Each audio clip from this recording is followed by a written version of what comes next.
Hello friends, आज हम enzyme activity और factors that affect enzyme activity पढ़ेंगे। तो बेसिकली एंजाइम एक्टिविटी क्या होती है? ये एंजाइम की प्रॉपर्टी के सबस्ट्रेट का प्रोडक्ट में कन्वर्ट करना, मतलब जो प्रोसेस होती है ना सबस्ट्रेट का प्रोडक्ट में कन्वर्ट करना, उसको एंजाइम एक्टिविटी बोला जाता है। तो enzyme activity is calculated by the measuring rate of reaction. जो रेट ऑफ रिएक्शन है उसके ऊपर एंजाइम एक्टिविटी रहती है, वो डिपेंड रहती है। मतलब क्या रहता है, रेट ऑफ रिएक्शन जितनी ज़्यादा एंजाइम एक्टिविटी उतनी ज़्यादा, रेट ऑफ रिएक्शन जितनी कम एंजाइम एक्टिविटी उतनी कम। दोनों डायरेक्टली प्रोपोर्शनल, मतलब रेट ऑफ रिएक्शन जैसे जैसे इंक्रीज एंजाइम एक्टिविटी वैसे वैसे इंक्रीजेस। ठीक है। फैक्टर्स क्या है? Temperature, pH, time, radiation, substrate and product concentration. ठीक है, तो वन बाय वन हम पढ़ के लेते हैं। फर्स्ट है टेम्परेचर। ठीक है, ग्राफिकल रिप्रेजेंटेशन से हम पढ़ेंगे, इजीली हमें समझ में आएगा। ठीक है, ये है हमारा सबस्ट्रेट और एंजाइम। यहाँ से जैसे जैसे टेम्परेचर इंक्रीज होता है रेट ऑफ रिएक्शन इंक्रीज होता है, लेकिन at optimum temperature the enzyme activity decreases. Optimum temperature means what? कि यहाँ पे सबसे ज्यादा प्रोडक्ट फॉर्म होता है। ठीक है, रेट ऑफ रिएक्शन ज्यादा होती है। ठीक है, और ऑप्टिमम कंडीशंस, ऑप्टिमम कंडीशंस में रेट ऑफ रिएक्शन ज्यादा होती है। रेट ऑफ रिएक्शन ज्यादा मतलब एंजाइम एक्टिविटी ज्यादा, रेट ऑफ रिएक्शन ज्यादा, एंजाइम एक्टिविटी ज्यादा। ठीक है, तो as temperature increases rate of reaction increases. As the temperature decreases, rate of reaction decreases. ठीक है, and at optimum temperature the rate of reaction is maximum. ठीक है, at optimum temperature rate of reaction is maximum. वैसे ही है pH का भी, same as it is. जैसे जैसे pH इंक्रीज होता है रेट ऑफ रिएक्शन क्या होता है? Increase. pH increases, rate of reaction increases. But at optimum pH there is a maximum rate of reaction, मतलब स्पीड जो रहती है सबस्ट्रेट का प्रोडक्ट में कन्वर्ट होने की वो ज्यादा रहती है। ठीक है, रेट ऑफ रिएक्शन मतलब ये क्या रहता है? स्पीड।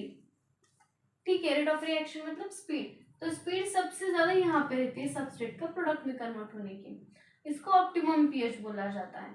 अब यहाँ से जैसे जैसे pH जो है वो इंक्रीज होता है, लेकिन रेट ऑफ रिएक्शन जो है वो डिक्रीज होती है। तो यहाँ पे हम क्या बोल सकते हैं?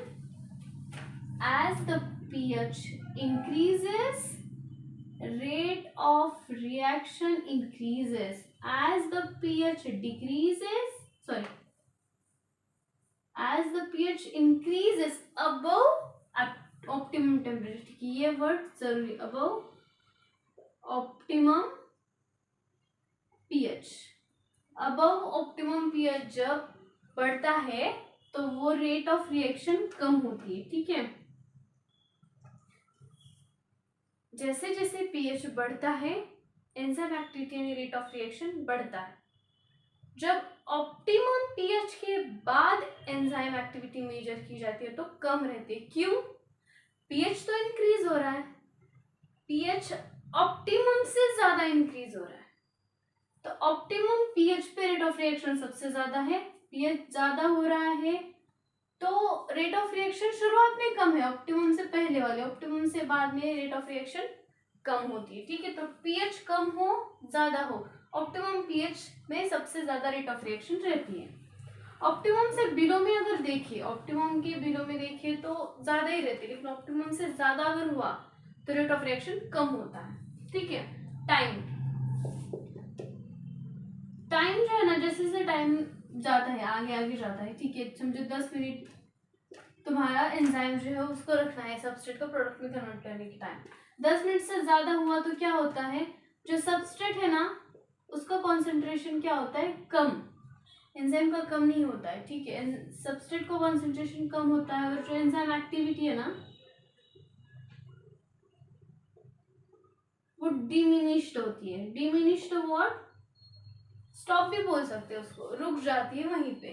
तो जैसे जैसे टाइम आगे जाता है सबस्ट्रेट कॉन्सेंट्रेशन खत्म होता है, अगर सबस्ट्रेट खत्म हो गया तो एंजाइम किससे बाइंड होगा? प्रोडक्ट फॉर्म होगा। ठीक है, तो जैसे जैसे टाइम आगे जाता है एंजाइम एक्टिविटी भी कम होती जाती है, ठीक है, क्योंकि सबस्ट्रेट खत्म होते जाता है, वहां पे सबस्ट्रेट खत्म होता है, एंजाइम नहीं होता है, ठीक है। अब है रेडिएशन, रेडिएशन एंड लाइट, ठीक है। अब माइक्रोबायोलॉजिकल प्रैक्टिकल जो भी होते हैं उनमें यूवी लाइट यूज की जाती है। क्यों? यूवी लाइट जो है वो एंजाइम को डीनेचर कर देती है, ठीक है।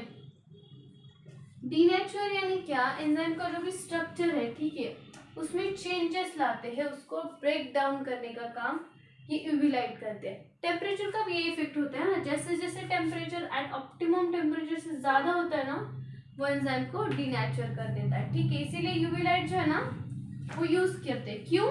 क्योंकि यूवी लाइट जो होते हैं वो एंजाइम्स को डीनेचर करते हैं। अगर कोई माइक्रो ऑर्गेनिज्म वहां पे है तो ये माइक्रो ऑर्गेनिज्म के ऊपर अगर यूवी लाइट बम्बार्ड हुई, उसके ऊपर गिरी, तो इसकी एंजाइम एक्टिविटी जो है वो खत्म हो जाएगी, और एंजाइम एक्टिविटी खत्म होगी मतलब वो माइक्रो ऑर्गेनिज्म ही डेड हो जाता है।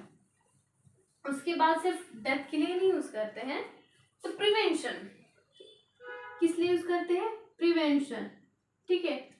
फूड इंडस्ट्री में फूड के प्रिजर्वेशन के लिए alpha, beta and gamma rays जो है वो ज्यादा यूज की थी। गामा रेज सबसे ज्यादा यूज करते हैं क्योंकि उसकी हाई पेनिट्रेशन पावर है। समझो ये प्रोडक्ट, समझो ये कोई पैकेट है, इस पे अल्फा रेज किए तो ये ज्यादा अंदर तक नहीं स्टरलाइज करता है, गामा रेज ये तो ये अंदर तक जाके स्टरलाइज कर देता है मटेरियल को, ठीक है। तो फूड के प्रिजर्वेशन के लिए भी रेडिएशन से लाइट यूज करते हैं, ठीक है। अब क्या है? Substrate concentration.